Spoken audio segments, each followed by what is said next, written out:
రేవంత్ రెడ్డి కుటుంబం అవినీతి అరాచకాలకు పాల్పడుతున్నారు బీఆర్ఎస్ నేత మన్నే క్రిషాంక్. విద్యార్థులు యువత రోడ్లపైకి ఉంటే రేవంత్ మాత్రం తన బంధువులతో కాంట్రాక్టులు కట్టబెడుతున్నారని ఆరోపించారు. ఇక కాంగ్రెస్కు అనుబంధంగా ఉన్న నేషనల్ హెరాల్డ్ పత్రికకు తెలంగాణ నుండి యాడ్స్ ఇస్తున్నారని ఆరోపించారు క్రిషాంక్. తెలియదు కానీ ఎందుకంటే రియల్ ఎస్టేట్ తగ్గింది అని వాళ్ళు మాట్లాడుతున్నారు. రైతులు యూరియా కోసం రోడ్డు మీద ఉన్నారు. యూత్ జాబ్ క్యాలెండర్ అని వాళ్ళ ఉస్మానియా యూనివర్సిటీలో మొత్తం తెలంగాణ ఉద్యమంలో చూడనటువంటి కంచెలు కూడా ఇవాళ లోపల చూసినాం. ఎక్కడికక్కడ తెలంగాణ సమాజం రోడ్డు మీద కొట్లాడుతున్నది. వీళ్ళందరూ బిజీగా ఉన్నారు, జేబులు నింపుకోవడానికి వీళ్ళందరూ బిజీగా ఉన్నారు. మననేమో డైవర్ట్ చేసేసారు. బీఆర్ఎస్ ఏం చేయాలి? ఇవాళ యూరియా కోసం రైతులు ఎవరు పోరాటం చేస్తారో ఫోకస్ అటు చూడాలి. యూత్ ఏం చేయాలి? ఇవాళ జాబ్ క్యాలెండర్ కానివ్వండి, లేకుంటే యూనివర్సిటీస్లో ఉన్నాయి కానివ్వండి, అటుదిక్కు ఫోకస్ చేయాలి. మీరు అందరు అటు ఫోకస్ తిప్పండి. మీడియా అందరు కూడా ఈ ధర్నాలు ఇవి చూస్తారు.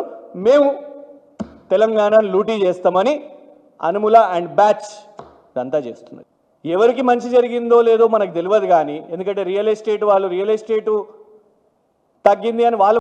ఇదే కృష్ణారెడ్డి గారు అండ్ భూసం జగన్మోహన్ రెడ్డి నేషనల్ హెరాల్డ్ అనే పత్రిక తెలంగాణలో ఎవరు చదవరు, మనకు ఎవరు తెలియదు, ఇక్కడ రాదు కూడా ఆ పేపర్. కానీ దానికి కూడా కోట్ల రూపాయల అడ్వర్టైజ్మెంట్లు వేస్తున్నారు. ఎందుకు? నేషనల్ హెరాల్డ్ కాంగ్రెస్ వాళ్ళ పత్రిక కాబట్టి. ఆ పత్రిక ఇవాళ ఈడీలో కేసులు కూడా నడుస్తున్నది మనీ లాండరింగ్ విషయం మీద. మన ప్రభుత్వం దానికి కూడా అడ్వర్టైజ్మెంట్ చేస్తున్నది. ఇవాళ వ్యాపారాలు ఎట్లా ఒట్టి సింగరేణియే కాదు,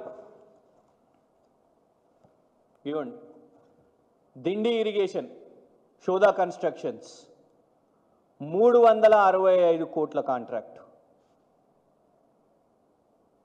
వీళ్ళ దాహం సరిపోతలేదా? ఎన్ని వందల కోట్లు ఎన్ని వేల కోట్లు చేసుకుంటారు?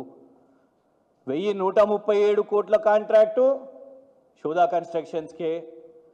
సింగరేణి యొక్క 150 కోట్ల కాంట్రాక్టు షోదా కన్స్ట్రక్షన్స్కే. దిండి కాంట్రాక్టు షోదా కన్స్ట్రక్షన్స్కే. ఇదే కృష్ణారెడ్డి గారు